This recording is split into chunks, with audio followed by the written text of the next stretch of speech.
Hello everyone. என்னை இன்ஸ்டாகிராமில் சில பேர் பார்த்துருக்க வாய்ப்பு இருக்குது. ஆக்சுவலி நான் இன்ஸ்டாகிராமில் மெட்டா ட்ரூத்துங்கிற பேரில் ஒரு ஃபிலாசபி பேஸ்டு பேஜ் ஒன்று ரன் பண்ணிட்டு வரேன். ஆக்சுவலி ஃபிலாசபியில் பேரடாக்ஸ்னு ஒரு கான்செப்ட் இருக்குது. அதாவது ஒரு குறிப்பிட்ட சினாரியோவை கொடுத்து அதில் ஒரு டெசிஷனை எடுக்க சொல்லும்போது நாம் எந்த ஒரு டெசிஷனை எடுத்தாலும் அதில் ஒரு முரண் இருக்கும். அதுதான் பேரடாக்ஸ். ப்ளஸ் நாம் என்ன டெசிஷன் எடுக்கிறோமோ அந்த டெசிஷன் நம்மளுடைய கேரக்டரையும் நாம லைஃபை எந்த பெர்ஸ்பெக்டிவ்ல பாக்குறோங்கிறதையும் நமக்கே அது எடுத்து காட்டும். அதுதான் பேரடாக்ஸ் உடைய பர்பஸ். ஸோ இது மாதிரி ஏகப்பட்ட பேரடாக்ஸை பத்தி நான் ரீல்ஸ் போட்டுட்டு இருந்தேன். கூடவே பிலாசபில ஏகப்பட்ட டேர்ம்ஸ் இருக்கு. உதாரணத்துக்கு நைலிசம், எக்ஸிஸ்டன்சியலிசம், ஸ்கெப்டிசிசம், ஹியூமனிசம்னு சொல்லிக்கிட்டே போகலாம். ஸோ இது மாதிரி ஒவ்வொரு டேர்ம்ஸையும் நான் பிரீஃபா எக்ஸ்பிளைன் பண்ணி ரீல்ஸ் போட்டுட்டு இருந்தேன். என்னுடைய எஸ்டிமேஷன் படி என்னுடைய பேஜுக்கு ஓவர்வெல்மிங் ரெஸ்பான்ஸ் தான் கிடைச்சது. நிறைய பேர் கண்டென்ட் நல்லா இருக்குன்னு பாராட்டி இருந்தாங்க. நிறைய பேர் கண்டிப்பா யூடியூப்ல ஸ்டார்ட் பண்ணுங்கன்னு சஜஸ்ட் பண்ணாங்க. பிலாசபியை பொறுத்த வரைக்கும் எவ்வளவு நேரம் அதிகமா பேசுறோமோ அந்த அளவுக்கு அதனுடைய டெப்த்தும் இன்டென்சிட்டியும் இன்க்ரீஸ் ஆகிட்டே இருக்கும். அந்த வகையில பார்த்தா பிலாசபியை பேசுறதுக்கு யூடியூப் வந்து ஒரு ஆப்டான பிளாட்ஃபார்ம் தான். ஸோ பலருடைய சஜஷன் அடிப்படையில் நான் இந்த யூடியூப் சேனலை லான்ச் பண்றேன். இந்த சேனல்ல நான் என்ன பண்ண போறேன்னா முதல்ல 2 சீரீஸ் ஆரம்பிக்க போறேன். ஃபர்ஸ்ட் சீரீஸை பத்தி சொல்லணும்னா அது பிலாசபியை பத்தின ஒரு ஓவர்வியூ சீரீஸ். நான் இன்ஸ்டாகிராம்ல பேரடாக்ஸுக்கும் டேர்ம்ஸுக்கும் தனித்தனியா வீடியோஸ் போட்டுட்டு இருந்தேன் இல்லையா, அது மாதிரி இல்லாம ரெண்டுத்தையுமே கம்பைன் பண்ணி பிலாசபியை பத்தின ஒரு பேசிக் ஐடியாவை அந்த சீரீஸ்ல நான் பிரசன்ட் பண்ண போறேன். அதுல கண்டிப்பா மெஜாரிட்டி ஆஃப் பேரடாக்ஸஸ் இன்க்ளூட் ஆகும். நிறைய டேர்ம்ஸுமே எக்ஸ்ப்ளோர் பண்ணுவோம். இது வந்து ஜென்ரல் ஆடியன்ஸுக்கானது. கேட்கறதுக்கு ஈஸியாகவும் இருக்கும், என்டர்டைனிங்காகவும் இருக்கும். நான் 2வதா பிளான் பண்ணியிருக்கிற சீரீஸ் தான் ரொம்பவே முக்கியமானது. அது என்னுடைய பர்சனல் ஜேர்னி சார்ந்தது. அந்த சீரீஸை பத்தி சொல்லணும்னா ஆக்சுவலி இப்போ நான் என்னுடைய கெரியர் பிரேக்ல இருக்கேன். பிலாசபியை பத்தி இன்னும் டெப்தா எக்ஸ்ப்ளோர் பண்றதுக்காக என்னுடைய பர்சனல் இன்ட்ரெஸ்ட்ல நான் இந்த பிரேக் எடுத்திருக்கேன். இந்த பீரியட்ல ஏகப்பட்ட புத்தகங்களை படிக்கிறதா என்னுடைய பிளான். கெரியர் பிரேக் எடுத்து பண்ற அளவுக்கு ஒர்த்தா அப்படின்னு கேட்கலாம்.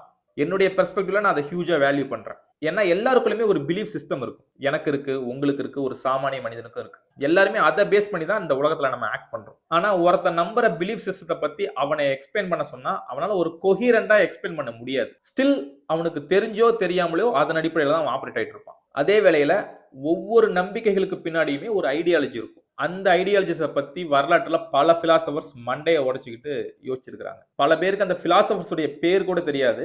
ஆனா அந்த பிலாசபர்ஸ் உடைய தாக்கம் ஒவ்வொரு தனி மனிதனுடைய வாழ்க்கையிலுமே ஒர்க் ஆகிட்டு இருக்கும். ஏன்னா அவங்க ப்ரப்போஸ் பண்ண ஒவ்வொரு ஐடியாலஜியுமே ரொம்ப பவர்ஃபுல்லானது. இதுல பியூட்டி என்னன்னா ஒவ்வொரு ஐடியாலஜிக்குமே ஒரு எதிர் ஐடியாலஜி இருக்கும். ஒரு பிலாசபர் ஒரு பெர்ஸ்பெக்டிவ் முன்வைக்கிறாருன்னா அவர் அப்போஸ் பண்ணி இன்னொரு பிலாசபர் பேசியிருப்பார். உதாரணத்துக்கு Plato versus Aristotle, Hobbes versus Rousseau, John Locke versus Karl Marx, Nietzsche versus Dostoevsky, Sigmund Freud versus Carl யூங், இப்படி சொல்லிக்கிட்டே போகலாம். ஸோ இந்த எதிர் ஐடியாலஜிஸை பத்தி நம்ம தெரிஞ்சுக்கும் போது தான் நம்ம பிலீஃப் சிஸ்டத்தில் இருக்கிற ஓட்டைகளும் அதை எப்படி சரி பண்ணலாம் அப்படிங்கிற வழியுமே நமக்கு பிறக்கும். அது தெரியாத பட்சத்தில் கடைசி வரைக்குமே நாம நம்முடைய வேகு பிலீஃப்லேயே வாழ்க்கையை ஓட்டிட்டு இருக்கோம். ஸோ இந்த மாதிரியான ஐடியாலஜிஸை பத்தி டெப்தா படிக்கலாங்கிறதுக்காக தான் நான் அந்த பிரேக் எடுத்திருக்கேன். ஸோ எதிர் ஐடியாலஜியை எடுத்து ரெண்டையுமே மோத விட்டு நமக்கு தேவையான இன்சைட் எங்க கிடைக்குதோ அதை பிளக் பண்ணி எடுக்கிறது தான் என்னுடைய மோட்டோ. ஸோ அதுக்காக நான் நிறைய புத்தகங்கள் படிக்க போறேன் இல்லையா, அதுல எதெல்லாம் என்ன கவருதோ, எதெல்லாம் எனக்கு ஹைலைட்டடான பாயிண்ட்ஸா தோணுதோ அதை எல்லாத்தையுமே நான் வீடியோவா அப்லோட் பண்ணலான்னு பிளான் வச்சிருக்கேன். அதுதான் என்னுடைய 2வது சீரீஸ். ஸோ இந்த ரீடிங் கொஞ்சம் வெரைட்டியா இருக்க போகுது. எல்லா பிலாசபர்ஸை பத்தியுமே படிக்கணுங்கிறதா என்னோட ஆசை. ஆனா ப்ராக்டிக்கலா அது பாசிபிளானா அது எனக்கு தெரியல. நான் ஒரு புக்கு படிக்கிறேன்னா அதை படிச்சுட்டு இருக்கும் போதே அந்த புக்கு வேற ஒரு ஆத்தரை டிமாண்ட் பண்ணும். அப்படி இருக்கிறப்ப நான் அடுத்து அந்த ஆத்தரை தான் படிக்க வேண்டிய தேவை ஏற்படும். இந்த ரீடிங்கை எப்படி நடத்தணும்னு எனக்கு ஒரு ஃப்ரேம் ஸ்ட்ரக்சர் இருந்தாலும் அது என்ன ஃப்ளோல என்ன கூட்டிட்டு போகுதோ அதை பேஸ் பண்ணி தான் என்னுடைய ரீடிங் இருக்கும். அதே வேளையில கண்டினியூஸா பிலாசபியாவே படிச்சுட்டு இருக்க முடியாது. கண்டிப்பா அது ஒரு அயற்சியை தரும். ஸோ அதை டைவர்ட் பண்றதுக்காக பிலாசபி சார்ந்த வேறு சில புத்தகங்களுடைய லிஸ்ட்டுமே நான் வச்சிருக்கேன். அதையுமே அப்பப்போ ரெஃபர் பண்ணலான்னு இருக்கேன். ஸோ அப்படி பார்த்தா இந்த ஜேர்னில நிறைய பிலாசபி இருக்கும், கொஞ்சம் சைக்காலஜி இருக்கும், கொஞ்சம் லிட்ரேச்சர் ஆர் நாவல் இருக்கும். இந்த ஜேர்னி ஆரம்பிக்கிறதுக்கு நான் முதல்ல தேர்ந்தெடுத்திருக்கிற ஆத்தர் யாருன்னா நீட்சே. ஏன் நீட்சேன்னு கேட்டா நாம எந்த பிலீஃப் சிஸ்டம் வச்சிருந்தாலும் சரி அதை ஷேட்டர் பண்ணக்கூடிய higher level of thought Nietzsche கிட்ட இருக்கு. நாம கடவுளை நம்பலாம், இல்லைன்னா நம்பாம இருக்கலாம். வாழ்க்கையை பாசிட்டிவா பார்க்கலாம், இல்லைன்னா நெகட்டிவா பார்க்கலாம். நாம எந்த வகையில நமக்குன்னு ஒரு பிலாசபி வச்சிருந்தாலும் அதை கொஸ்டின் கேட்டு நம்மளை யோசிக்க வைக்கிற ஸ்டைல் நீட்சே கிட்ட இருக்கு. ஆக்சுவலி அவருடைய புத்தகத்தை நான் இப்போ ஒன்று படிச்சுட்டு இருக்கேன். டஃப் ரீடிங்காக தான் இருக்கு. ஸ்டில் அதை எவ்வளோ ஈஸியாக கன்வே பண்ண முடியுமோ அதை பண்ண நான் ட்ரை பண்ணுறேன். ஸோ இது நீட்சேவோட மட்டும் நிற்க போகிறது இல்லை, ஏகப்பட்ட பிலாசபர்ஸை பற்றி எக்ஸ்ப்ளோர் பண்ணுவோம். ஸோ இந்த 2வதா பண்ண போகிற சீரீஸ் கொஞ்சம் டஃப்பாக தான் இருக்கும். பிலாசபியை கொஞ்சம் டெப்த்தாக எக்ஸ்ப்ளோர் பண்ணுற மாதிரி இருக்கும். அடுத்ததா இந்த சேனலை பற்றி சில டிஸ்க்ளைமர் இருக்குது, அதை நான் முன்னாடியே சொல்லிடுறேன். இந்த சேனலில் பேசப்படுற கருத்துக்கள் எல்லாமே பெரும்பாலும் பிலாசபருடைய கருத்துக்கள் தான்.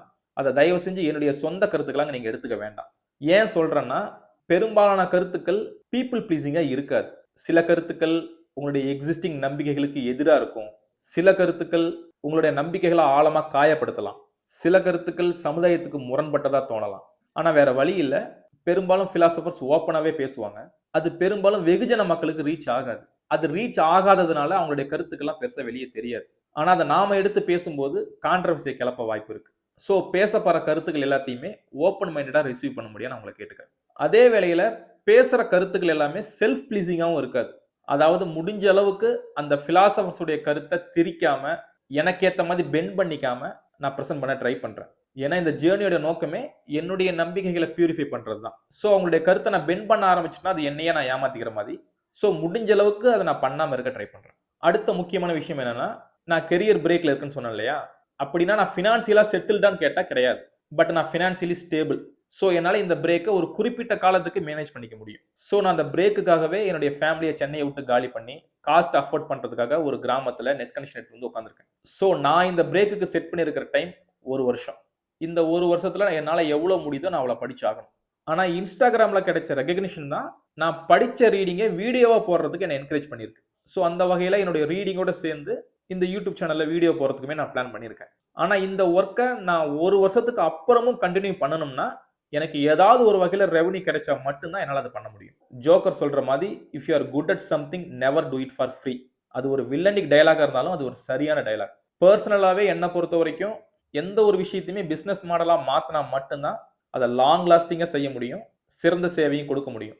ஸோ அந்த வகையில யூடியூப் ரெவன்யூ மூலமாகவோ அல்லது ஜாயின் பண்ணியோ கோர்சஸ் மூலமாகவோ வெபினார் மூலமாகவோ ஏதாவது ஒரு வகையில ரெவன்யூக்கான பாசிபிலிட்டி இருந்தா மட்டும்தான் இதை என்னால 1 வருஷத்துக்கு அப்புறமும் கண்டினியூ பண்ண முடியும்.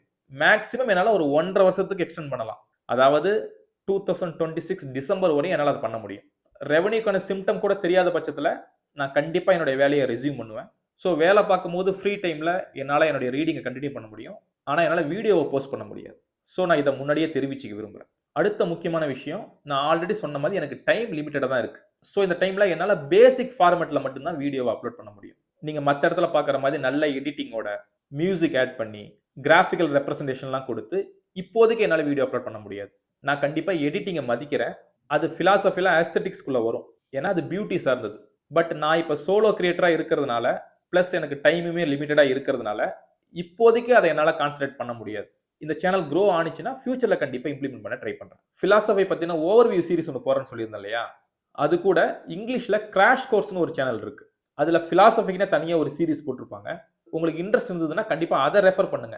ஏன்னா அதில் ப்ராப்பரான எடிட்டிங் இருக்கும், விஷுவலாக அப்பீலிங்காகவும் இருக்கும். நம்ம சேனலில் என்ன பாசிட்டிவ்னா அதை நம்ம தமிழில் பேச போகிறோம், அவ்வளோதான். ஸோ இந்த பேசிக் எடிட்டிங்கை மட்டும் பேர் பண்ணிக்கோங்க. ஃபைனலாக இந்த மாதிரியான ஃபிலாசபிக்கல் சேனல்ஸ்க்கு ரொம்ப முக்கியம் டயலாக்ஸ். ஸோ நம்ம எந்த அளவுக்கு கம்யூனிகேட் பண்ணுறோமோ அந்த அளவுக்கு நம்மளுடைய நாலேஜ் இன்க்ரீஸ் ஆகிட்டே இருக்கும். ஸோ அதுக்காகவே யூடியூப் தந்த பிளாட்ஃபார்ம் தான் கமெண்ட் செக்ஷன். கண்டிப்பாக அதை நீங்கள் யூட்டிலைஸ் பண்ணுங்கள். போடுற கண்டென்ட் உங்களுக்கு பிடிச்சிருக்கலாம், சில கண்டென்ட்டோட நீங்கள் உடன்படாமல் இருக்கலாம்.